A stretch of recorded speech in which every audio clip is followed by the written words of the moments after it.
AITA for not wanting our friend to ever come back to our house after he ate literally everything we owned. My husband and I live abroad, and earlier this year, a mutual acquaintance, let's call him K, reached out to us. He had been scammed with an apartment rental and had nowhere to stay. Initially, we offered him a weekend, but he was polite, helped around the house, and seemed genuinely grateful. So we ended up letting him stay for the full 20 days he asked for. During that time, some things began to bother us.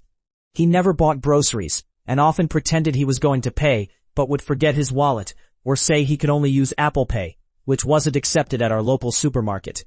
He ate far more than his share. Once, my husband and I shared half a pizza while he polished off another pizza and a half without contributing. We let it slide because we felt bad for him. A few months later, we planned a 17-day trip. Since he was struggling with rent, we offered him to stay at our place in exchange for taking care of our dog. I even created a Google Doc with instructions for the house, dog care, gym access, and more. I told him he could eat anything that was going to expire. Fruit, veggies, yogurt, you name it. When we returned, everything was gone. I mean everything. The entire fridge, freezer, and pantry were empty. He finished jars of jam, a giant bottle of olive oil, condiments, rice, snacks, cheese, and even my husband's supplements. It felt like he consumed things that usually last us 6 months in just 2 weeks. I honestly suspect he might have taken some items with him, because it's hard to believe so much was missing.